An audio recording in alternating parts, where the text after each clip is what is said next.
एक बात और थी जिसे देखकर अन्या अब थोड़ा वियर्ड फील कर रही थी। फैमिली मेंबर से लेकर स्टाफ तक मेल था। वो जब से आई थी उसने खुद के अलावा किसी फीमेल को घर में नहीं देखा था। अन्या अफसोस करते हुए सोचती है, ये कहाँ आ गई अन्या तू। ऐसा लग रहा है जैसे गर्ल्स हॉस्टल में रहने वाली लड़की को अचानक बॉयज हॉस्टल में शिफ्ट कर दिया हो। फिर वो खुद से कहती है, मुझे मेरे घर के पास जाना है। पता नहीं मॉम डैड कैसे होंगे। मेरे पास तो फोन भी नहीं है, कैसे बात करूं उनसे। अन्या को ऐसे सोच में गुम देख एक नौकर सामने से पूछता है, ma'am are you okay.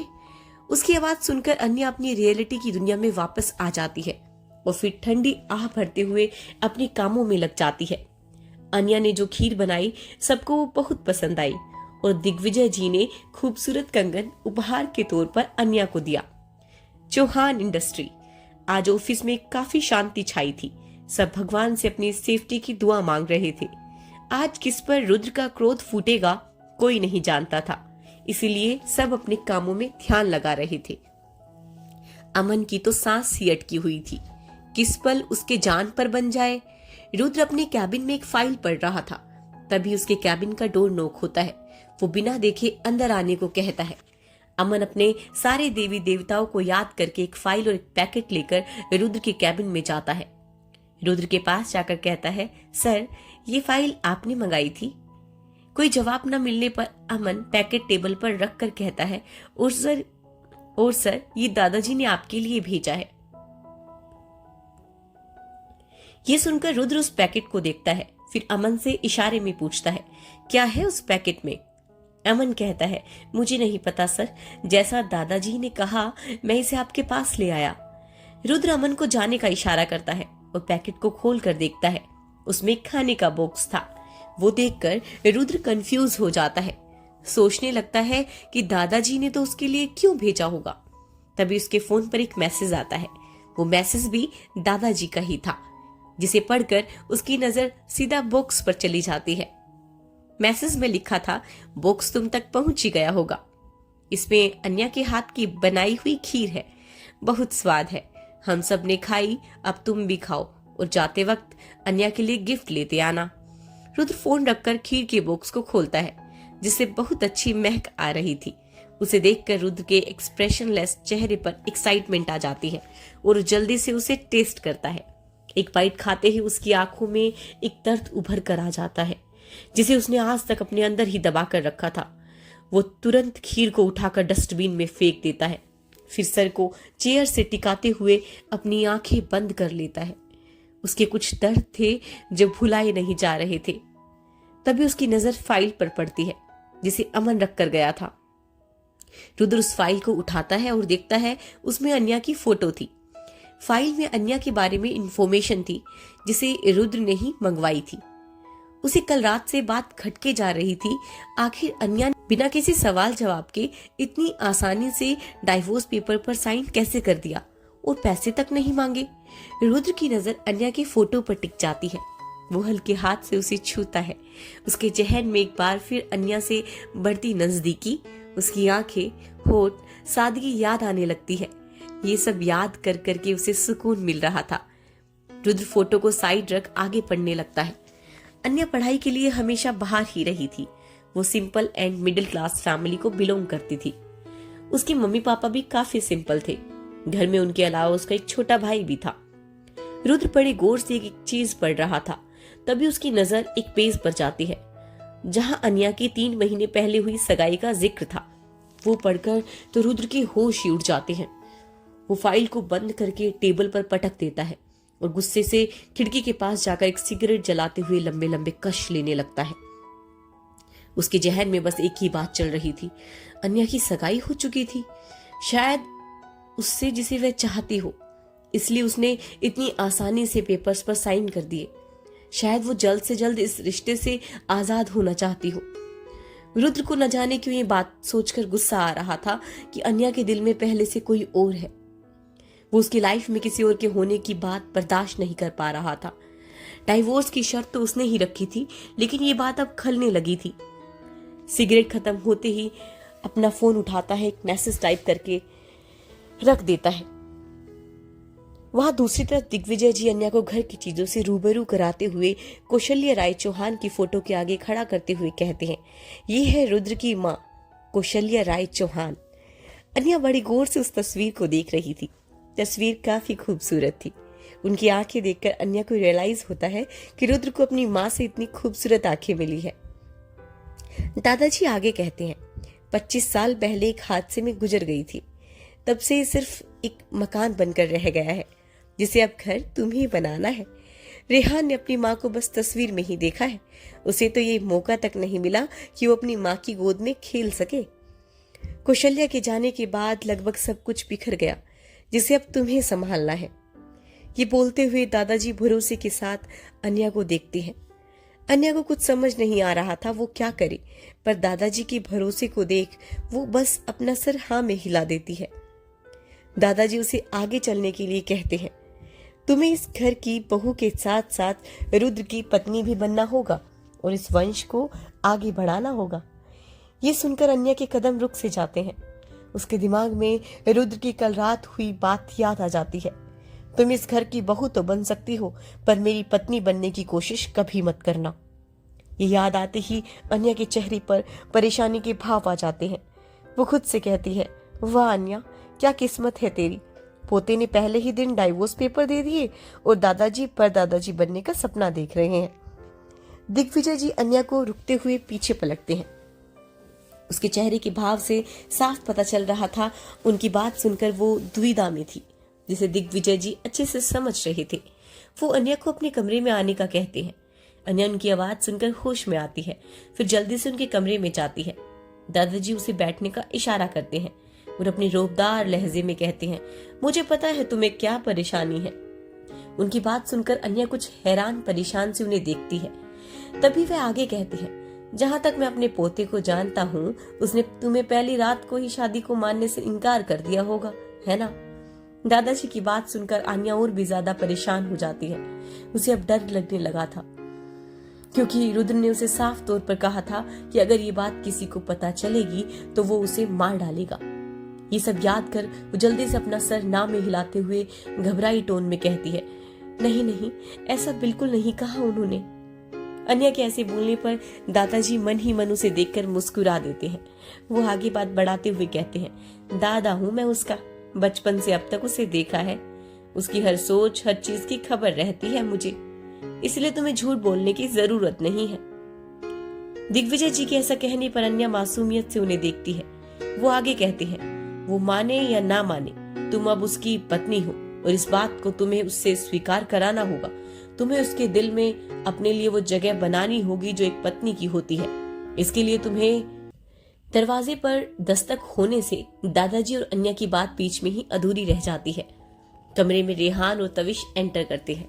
Rehan जल्दी से अपने दादाजी के पास फैल कर बैठ जाता है और कहता है, क्या हुआ, बड़ी देर तक आज आपने हमें याद नहीं किया।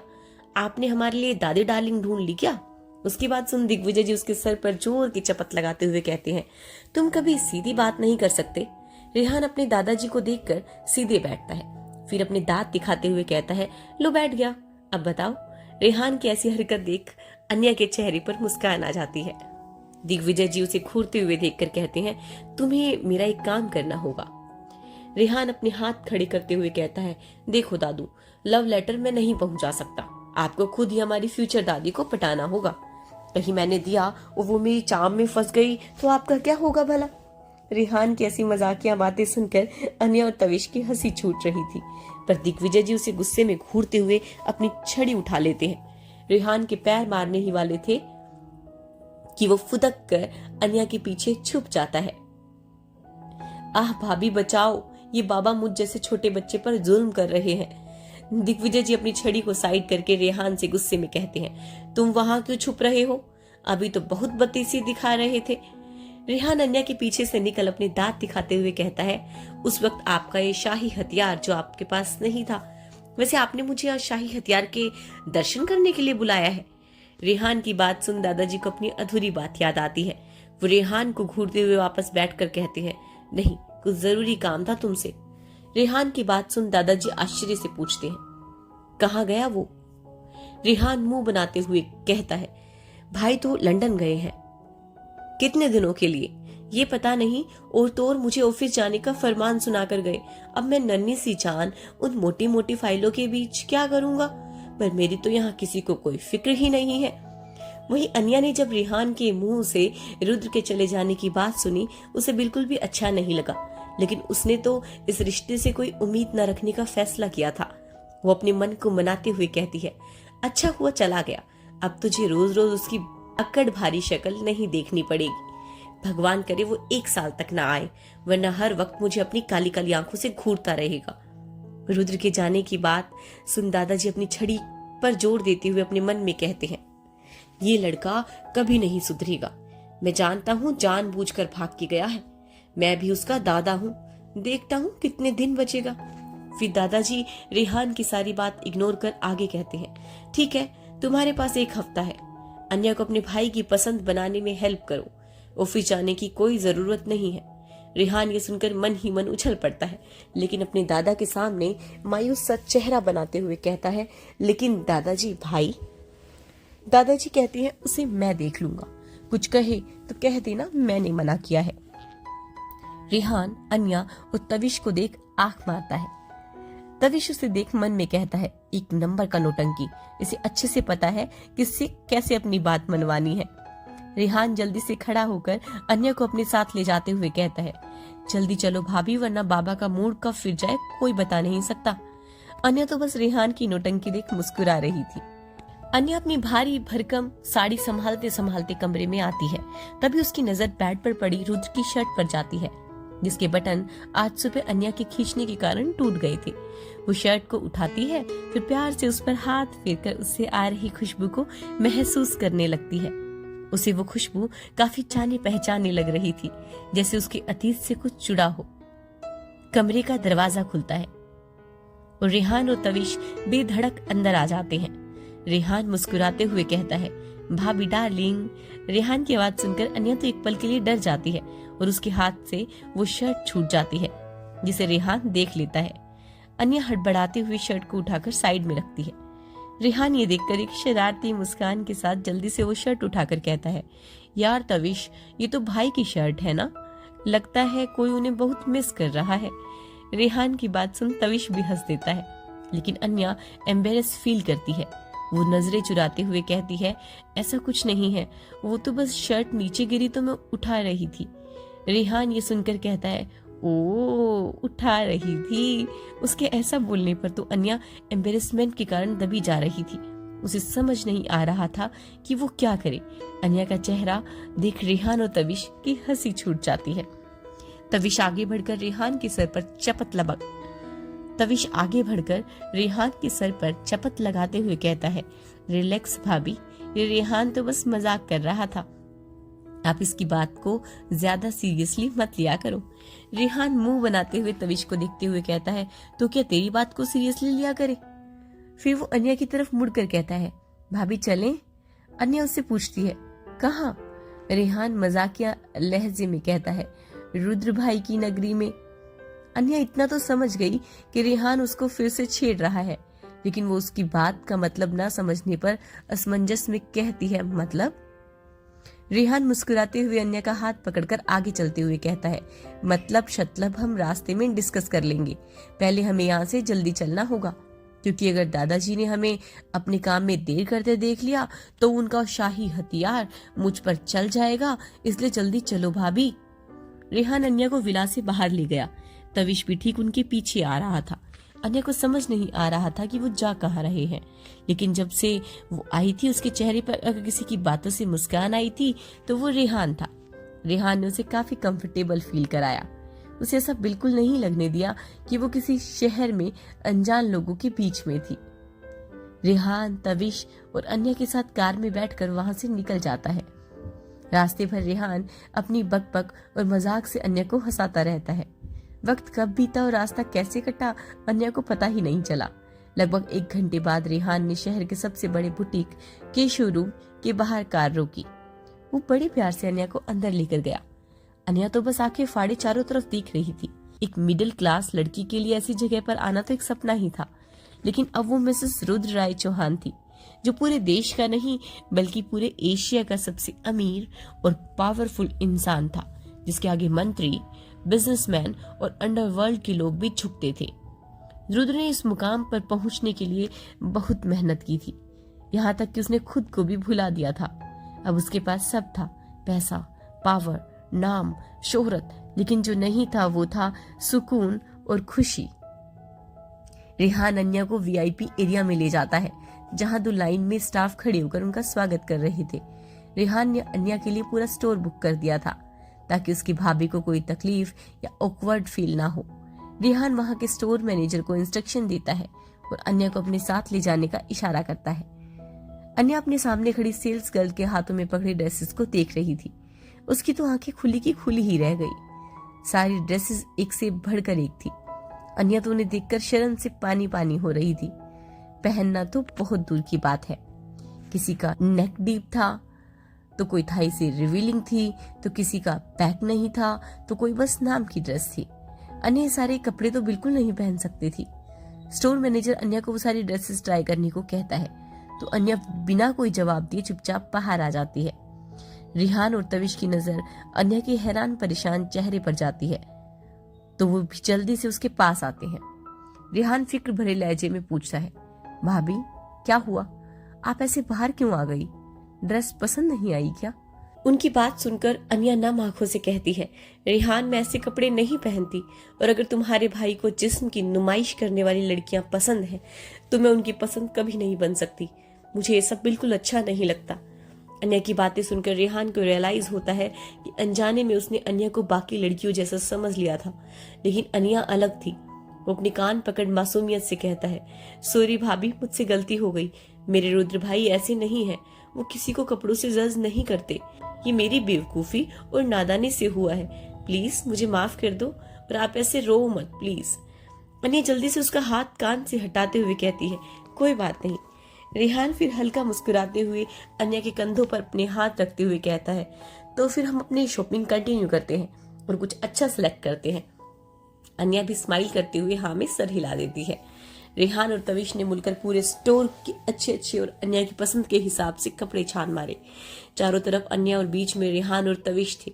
तविश अपने सर पर हाथ रखकर कहता है, यार आज तक मुझे एग्जाम इतने टफ नहीं लगे जितना इन लड़कियों के कपड़ों को सेलेक्ट करना लगा।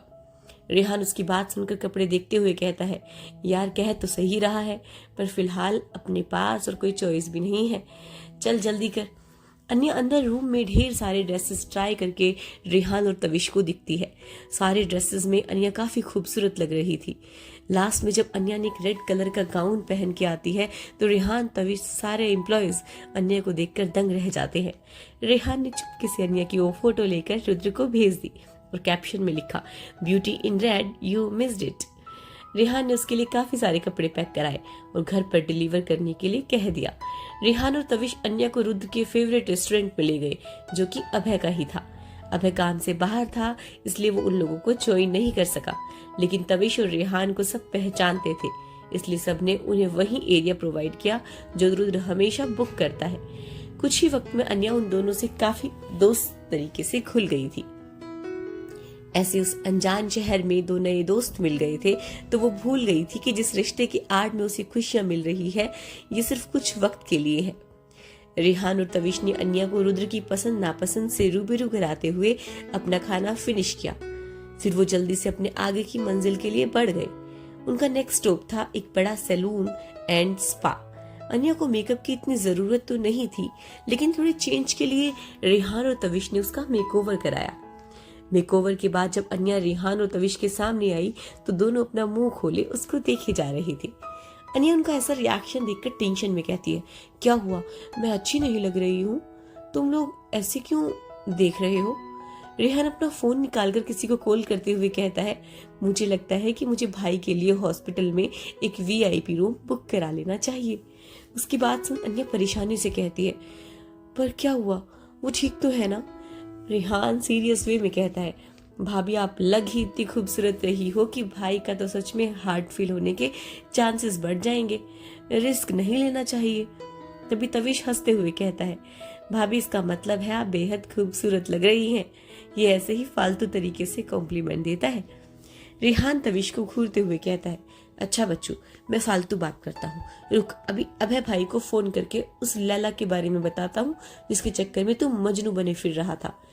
इतना बोलते हुए रेहान अभय का नंबर डायल करने लगा। तविश के चेहरे का रंग ही उड़ गया। वो जल्दी से उससे फोन छीन कर कहता है, अरे मेरे लाल, तू गुस्सा क्यों होता है छोटी छोटी बात पर। तभी अन्या पूछती है, वैसे ये लैला कौन है। ये सुनकर रेहान उछलते हुए उसके पास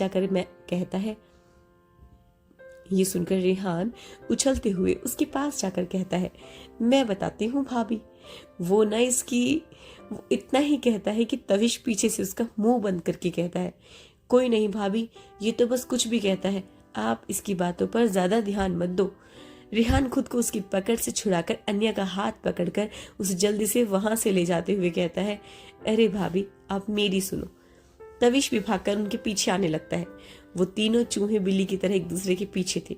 अन्या थक कर उन दोनों को रोकते हुए थोड़ी तेज आवाज में कहती है, मुझे नहीं जानना और अब तुम दोनों झगड़ना बंद करो, मैं थक गई हूँ, अब घर चले।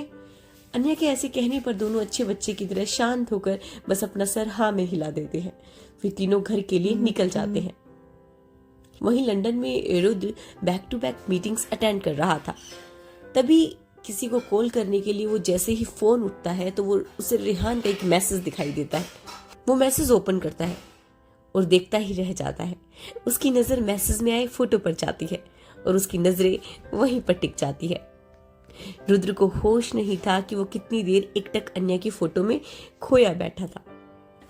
फिर वो फोन को बेड पर रखकर अपने पॉकेट से सिगरेट निकालते हुए बालकनी में आया और उसे जलाकर लंबे लंबे कश लेने लगा। बाहर से देखने में वो जितना शांत था, अंदर से उतना ही बेचैन। रुद्र अपने मन में उमड़ रहे जज्बातों को कंट्रोल करने में लगा था, लेकिन वो भी अब थोड़ा मुश्किल हो रहा था। उसे रोज एक नई फोटो आने लगी थी घर से। कभी अन्य के हाथों के बने पराठे के मजे लेते हुए, तो कभी सब मिलकर रात का मजा लेते हुए गेम्स की फोटो भेज दे, तो कभी सब साथ में अन्य के साथ सुबह सुबह योगा करते हुए फोटो भेजते थे। ये सबसे साफ पता चल रहा था कि रुद्र की फैमिली अन्य की कंपनी कितनी एंजॉय कर रही थी। ऐसे में एक हफ्ता बीत गया। अन्य घर में सबके साथ काफी घुल मिल गई थी। सब उसके प्यार और केयर के साथ उसे रखते थे। किसी ने उसे ये फील नहीं होने दिया कि वो यहाँ नई या अनजान है। सबने उसे खुशी खुशी अपना लिया। बस रुद्र के पिता आकाश कुछ नहीं कहते थे।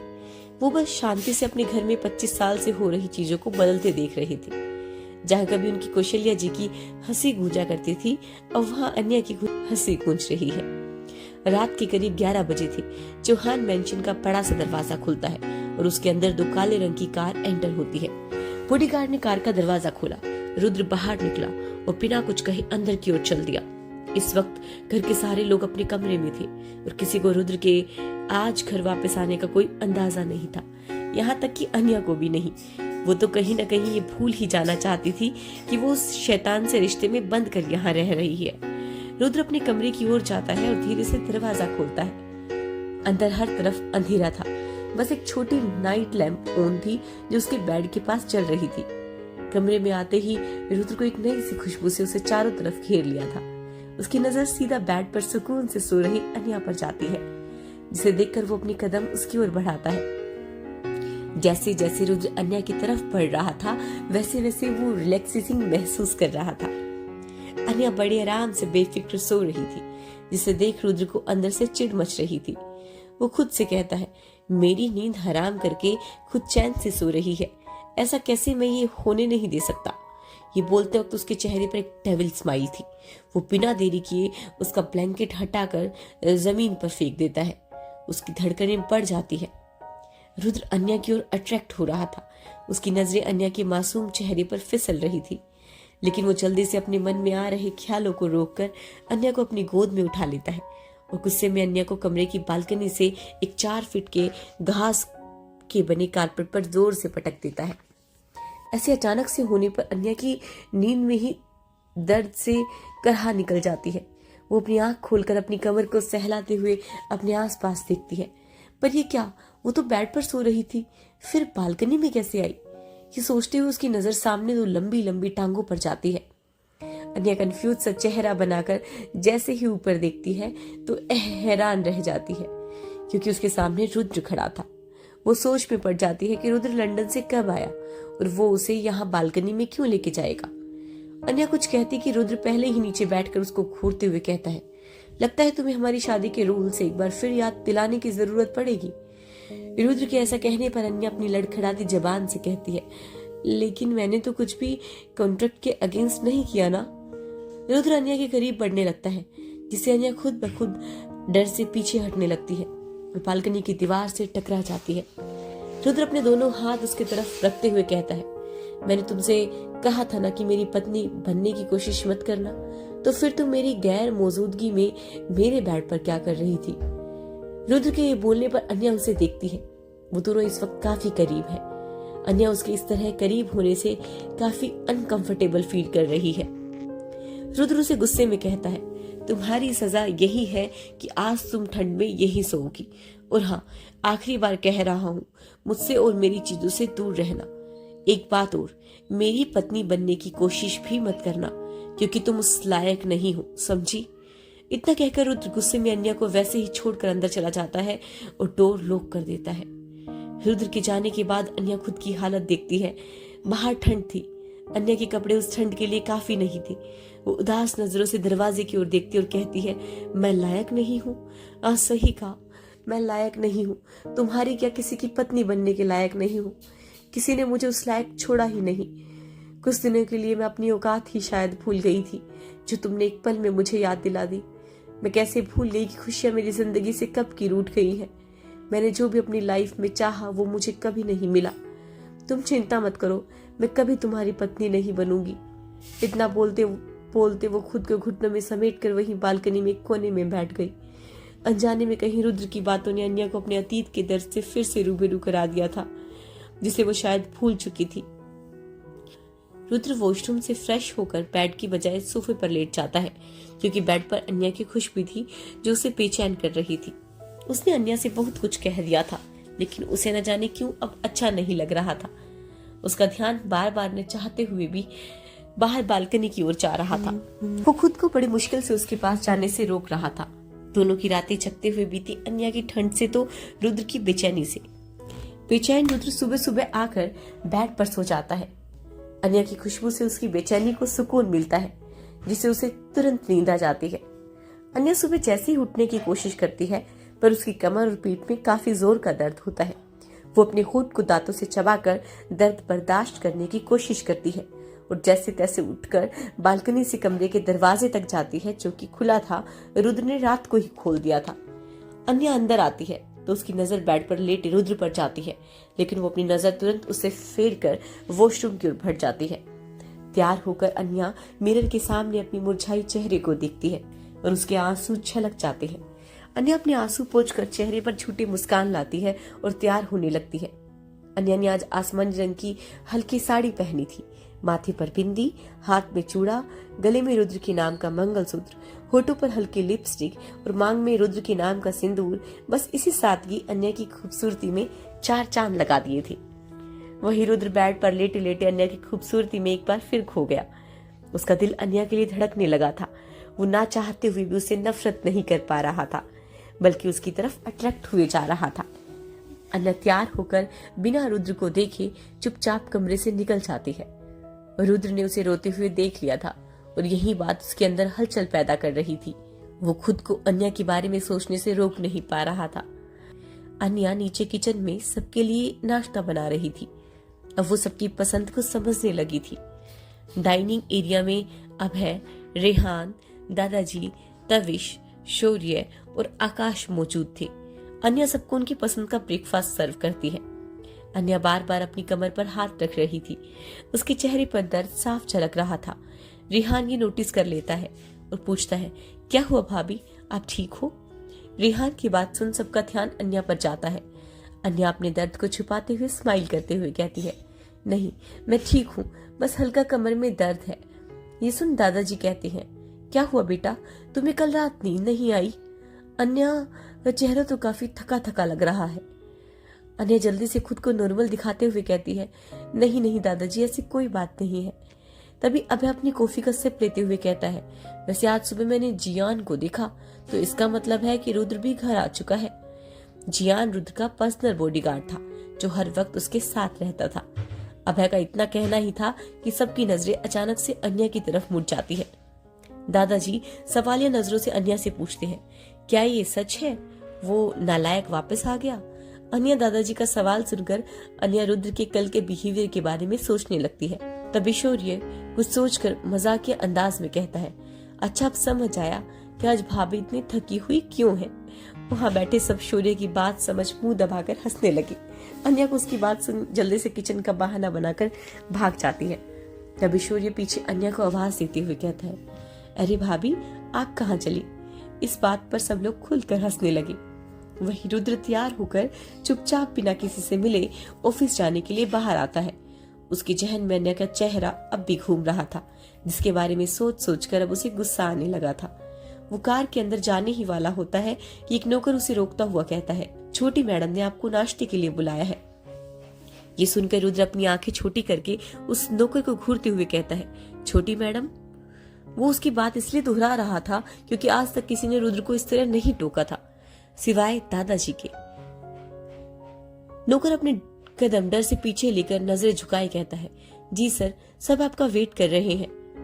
रुद्र अपने दांत पीसते हुए कहता है, कह दो अपनी मैडम से मुझे भूख नहीं है। इतना बोलकर वो अपने बॉडीगार्ड को चलने का इशारा करता है, लेकिन आज पहली बार जियान उसकी बात ना मान वैसे ही खड़ा रहा।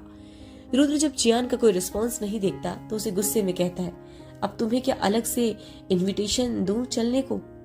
चलो।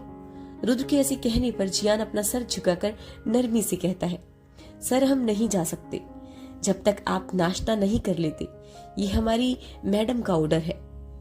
अन्या का नाम सुन रुद्र की बोहें तन जाती है। आज तक किसी की हिम्मत नहीं हुई कि उसे रोकने की, पर आज अन्या ने ये जरूरत कैसे की? रुद्र को अब अन्या पर बहुत गुस्सा आने लगा था। वो सबको एक वार्निंग लुक देते हुए वापस अंदर की ओर चल देता है। अंदर आकर वो अपने चेहरे पर गुस्सा लिए तेजी से डाइनिंग एरिया की तरफ बढ़ जाता है। उसकी जहन बस अन्या का खुद पर हुक्म चलाना घूम रहा था, जिसकी वजह से उसने आज सच में अन्या को उसकी औकात दिखाने का ठान लिया था। पर क्या बना पाएगी अन्या रुद्र के दिल में अपनी जगह?